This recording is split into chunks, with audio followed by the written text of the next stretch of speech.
He wakes up strapped to a wooden table. The smell hits first, a mix of disinfectant, metal, and something else. Something like raw meat left too long in the cold. His vision is blurry, and for a brief moment, he believes he is in a hospital. There's a white coat in front of him. There is light. Surgical lighting, clean and precise. He tries to speak, but his mouth is dry. His wrists cannot move. Then he hears it. Laughter, loud. Not cruel, just casual. Like someone laughing at a mild joke over afternoon tea. The man in the white coat turns, and there is no warmth in his eyes. No sense of urgency to save a life. Only curiosity. Outside, snow is falling over the plains of Manchuria. The world is quiet. No one outside these walls knows what happens here. No one outside ever will. This place is officially listed as ***, Epidemic Prevention and Water Purification Department of the Kwantung Army. ***, a harmless name. A cover. Locals only whisper another name, never publicly, never loudly. Unit 731. To the Japanese military leadership, it is a research facility. To the men in white coats, it is a laboratory. To the world, it would later be called something else. Hell. Inside its walls, humans are not referred to as men or women or children. They do not have names. They are labeled Maruta, the Japanese term for logs, like wood to be burned, counted not as lives but as test samples. No one arrives here by accident. People are taken. Chinese civilians, Korean captives, Mongolian farmers, Russian prisoners of war, even some Allied soldiers who disappeared without a trace. Most vanish from records completely. There are no uniforms for them here. No prisoner numbers. No official documents recording their presence. Once you enter Unit 731, history deletes you. The camp looks like any military compound from the outside. Barbed wires, guard towers, snow-covered paths. But beneath the surface, hidden behind locked steel doors, are chambers with drainage holes in the floor, operating theaters with restraints carved into wood, and incinerators that run day and night. Doctors trained in prestigious universities stand around operating tables, not to heal, but to observe. They do not use anesthesia. They want to see how the human body reacts. Raw, natural, unfiltered by drugs. They take notes as hearts race and eyes widen. They cut open chests while lungs still breathe, watching how organs react to exposure. Some experiments last only minutes. Others, hours. And then it ends. Not with a scream. The screams stop early. It ends with silence. In normal military prisons, there are records, interrogations, official causes of death. Here, there is only scientific language. ***, subject expired. Tissue extraction complete. Data secured. ***, outside, the snow keeps falling. The world believes war is fought between soldiers holding rifles. Here, war takes another form, one that ***, does not face the enemy on the battlefield, but straps them to a table and turns suffering into data. ***, the man in the white coat finishes writing on his clipboard. He turns away as life fades from the man on the table. To him, this is not cruelty. It is procedure. He washes his hands. He prepares for the next subject. And somewhere in a secured archive, a report is filed, stamped with a seal, marked with a number, and hidden away. No names. No faces, no witnesses, just results. There are no screams in Unit 731, not because there is mercy, but because the walls are thick and the victims lose their voices quickly. To the doctors here, the body is a puzzle. A living organism meant to be opened, studied, and discarded. But to do that, it must be alive. Anesthesia is never used. Pain is part of the data. A subject, a young man barely in his 20s, is strapped onto a table. The operation begins. A slow incision down the abdomen. The observers stand close, not to assist, but to watch the way the organs react to open air. They record how long the heart continues to beat after the body has been opened. They note the exact minute when the subject goes silent. This is not murder in their eyes. This is research. In another chamber, a woman is tied to a wooden post outside, in the snow. She is not given clothing. Her arm is repeatedly splashed with water. The frost clings immediately, forming ice crystals across her skin. The process continues until her flesh turns white, then black. A soldier touches her arm with a stick. The sound is like hitting wood. The scientist writes calmly, Stage 4 necrosis achieved. When they drag her inside, they are not concerned with saving her.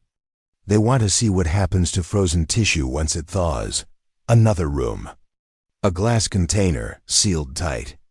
Inside, 2 men are forced to breathe. A concentrated plague bacteria is released.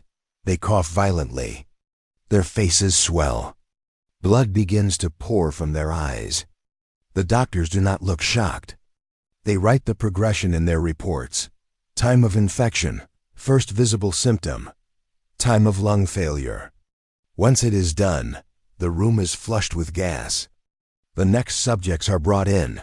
Some victims are injected with diseases, plague, anthrax, cholera, not to kill them immediately, but to observe decay in real time.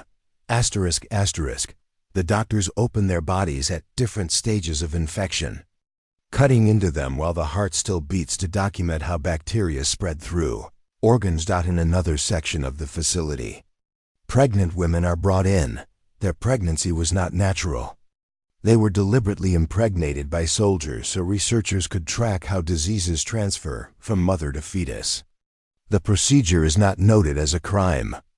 It is logged as vertical transmission experiment. When the fetus shows signs of infection, the mother is opened without anesthesia to remove it. Both subjects are marked as terminated. In Western hospitals, death certificates list causes like heart failure or infection. In Unit 731, there's a different term used, used. There are testimonies from a few surviving witnesses, not prisoners, but guards and young medics who later confessed. One of them said, After the first week, I no longer saw them as people. The word Maruta helped. They were not humans. They were materials. The Japanese military taught a doctrine inside Unit 731. To feel pity is to show weakness. To hesitate is to betray science and the emperor. Outside this compound, the world believed war was fought on fronts like Normandy, Stalingrad, Pearl Harbor. But here in Manchuria, there was another kind of war. A war not to conquer land, but to conquer the human body itself. Children as young as 12 were brought in. Some were shot in controlled angles just so the team could document bullet trajectory. Others were tied to stakes and used as targets for grenade range testing. The blast radius was recorded precisely. Distance, angle, time until death. Not once does any report use the word person. They write, test sample 11, no reaction after 3.2 seconds. Explosion effect clean. There is a moment, rare, but it happened. A young assistant, barely 19, reportedly asked his superior, do they feel pain? The senior doctor looked at him, almost puzzled by the question, then replied, pain? That is not in our data columns. This is how science becomes horror, not through rage, not through hate, but through cold, clinical detachment. These were not madmen screaming with insanity. They were disciplined, composed, often polite. They bowed to their superiors, took notes in perfect handwriting, and then ordered another subject to be opened. Evil does not always wear blood. Sometimes. It wears a white coat. Asterisk, asterisk. When the war finally ended, the world expected justice. Tokyo was in ruins. Hiroshima and Nagasaki lay in ashes. German officers were put on trial in Nuremberg. Cameras captured righteous speeches about human rights and war crimes. The world applauded, believing that evil would be punished. But far away from the public stage, asterisk, asterisk, another kind of trial took place. One without judges, one without cameras, and one where the guilty did not kneel, they negotiated. Asterisk, asterisk, Unit 731 officers were captured. Among them was General Sure Ishii, the mastermind behind the program. By all logic, he should have been executed. There was enough evidence to hang him 10 times over. Yet something strange happened. Asterisk, asterisk, no official charges were made. No trial, no execution. Asterisk, asterisk, instead, Ishii vanished from public record. Why? Because someone had knocked quietly on his cell door with an offer, not a lawyer, not a priest, an American intelligence officer. At the end of World War II, the United States had one fear greater than any other, that asterisk, asterisk, the Soviet Union would gain access to Japan's biological warfare data. Asterisk, asterisk, the Cold War had already begun, not officially, not openly, but in the shadows of intelligence agencies. The Americans interrogated Unit 731 scientists, expecting to hear confessions of war crimes. What they heard instead was data, years of detailed research. Asterisk, asterisk, charts of infection rates, vivisection results with precise timestamps, organ failure logs down to the exact heartbeat. Asterisk, asterisk, no other country had this level of data on human biological reaction. Western nations had conducted experiments, but on animals. Japan had done it on living humans, cold, pure, unfiltered. To scientists and military intelligence, this was not horror. This was value. If they did not take it, the Soviets would. A secret meeting took place. No transcripts were officially recorded, but fragments survived in declassified U.S. archives decades later. In one internal memo, an American intelligence officer wrote, "Greater than asterisk, asterisk, information will be retained in exchange for immunity. Data considered highly valuable for future biological warfare defense. Asterisk, asterisk, asterisk, asterisk, immunity. Asterisk, asterisk, that was the price. In return, Unit 731 leaders handed over every document they had. Crates of notes, jars containing preserved organs, photographs of experiments, even diagrams showing how bodies reacted when infected with plague or anthrax. Some containers were labeled with chilling simplicity: left arm, frost decay stage 3, or asterisk, asterisk, lung sample, bubonic progression. 48 hours. The Americans did not burn this evidence. They shipped it to military labs in Fort Detrick, Maryland. Asterisk, asterisk, Sure Ishii, expected by many to face execution, instead reportedly stood before U.S. officials and gave a presentation like a guest lecturer. He explained his methods, his findings, his conclusions. Men who should have been war criminals spoke like scientists at a conference. And those listening took notes, not for prosecution, but for future development. He was not only spared, he was paid after his release. Ishii lived comfortably, reportedly under a different identity. Many of his top staff also walked free. Some entered academia, continuing medical careers in Japan post-war. A few even became respected figures in hospitals and universities. Asterisk, asterisk. None of them faced trial in Tokyo. Asterisk, asterisk, because officially, Unit 731 never existed. In exchange for information, the United States sealed the documents and suppressed the truth. Families who searched for missing relatives received no answers. Testimonies from Chinese survivors were dismissed as unverified. When a few Japanese doctors tried to speak decades later, They were silenced through legal and social pressure. Asterisk asterisk. The story of Unit 731 became a ghost. Intentionally erased. Asterisk asterisk. While Europe held public trials to declare moral victory. Asterisk asterisk. Another kind of justice was being written in silence. The justice of strategic advantage. Asterisk asterisk.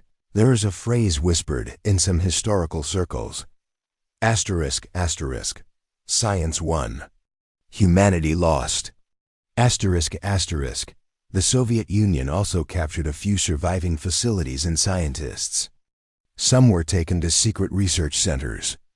A silent race began. Asterisk asterisk. Not to punish Unit 731, but to own it. Asterisk asterisk.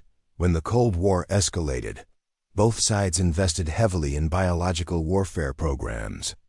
Asterisk asterisk. Experiments inspired by Unit 731 resurfaced, not with public brutality, but in controlled laboratories. Asterisk asterisk. The legacy did not end with the war. It evolved. The victims, meanwhile, had no legacy yet. All they had no graves with. Names. No official recognition. No war memorial statues. They were not called victims. They were called Maruta. Used. And then erased. Justice did not ignore them by mistake. Justice was traded. History often speaks loudly about battles, about generals, about treaties signed with flashes of cameras. But there are no parades for the nameless. The victims of Unit 731 do not appear in textbooks. They do not have national funerals. Their names were not carved in stone. They were simply deleted. In war, there are those who die, and there are those who are erased. In villages across Manchuria, Korea, and rural China, families waited for fathers, daughters, brothers who never returned. When the war ended, they searched. They asked. They knocked on offices of occupation authorities, hoping for lists of prisoners. They brought photographs, sometimes just faded identity papers wrapped in cloth. Officials looked at them with pity or impatience, and replied with a sentence that would crush them completely. Asterisk asterisk. There is no record of such a person. And they were right. Because inside Unit 731, records did not list humans. Only samples. Only Maruta. Asterisk asterisk. Once a person entered the facility, their name was stripped. Their face became data. Their death was not recorded as murder. It was logged as experiment completed. Imagine a mother holding on to the hope that her son might still be alive somewhere, only to learn there is no document in the world confirming he ever existed at all. To history, he is not dead. He is nothing. The world moved on. Japan rebuilt. Cities rose from ashes. The United States and the Soviet Union entered an age of nuclear rivalry. Nations spoke of peace, of progress, of human rights. Meanwhile, under layers of classified files, asterisk asterisk, the story of Unit 731 lay buried, intentionally suffocated beneath politics, power, and convenience. Asterisk asterisk. In the years that followed, a few survivors attempted to speak. An old Chinese farmer, his hands shaking, pointed to a snowy field and said, asterisk, they took people there. We never saw them again. The ground still feels wrong. Locals say that asterisk asterisk after the thaw each year. Sometimes pieces of bone still rise slowly to the surface asterisk asterisk, pushed up by the frost. The earth tries to return the dead to the living, but history keeps pushing them back down. Some of the former doctors from Unit 731 lived long lives. One of them opened a clinic. Patients came to him, unaware that the same hands once performed vivisection without anesthesia. In photographs, he smiles kindly. No caption mentions the past. No court ever spoke his name. There's a terrifying truth in this silence. Asterisk asterisk. If no one speaks of you, you disappear. Not just from life, from history itself. Asterisk asterisk. And that is the final victory of Unit 731, not the data they produced, not the suffering they caused, but the silence that followed. For decades, schoolchildren studied World War II and never learned of it. Museums spoke of battles and strategy, but not of the wooden tables inside an unmarked building in Manchuria. When the topic was brought up, it was often dismissed as an *** rumor, an exaggeration, an inconvenient memory, ***, but memories do not fade because they are inconvenient. They fade because someone wants them forgotten. In Nuremberg, the world declared, ***, never again, ***, but in the shadows of Unit 731, ***, someone whispered, no one must know, ***, the victims had no last words recorded, no final letters, no graves, but if they could speak, perhaps they would not ask for revenge. Perhaps they would ask ***, for something far simpler. ***, do not let them say we never existed. ***, greater than, history is not only written by the victors, greater than * sometimes. It is bought, sealed, and buried by them. Greater than, if you made it this far. Do not let this file close here. Greater than, share this. Remember this. Speak it out loud. Greater than, because the moment we stop talking about it is the moment it happens again.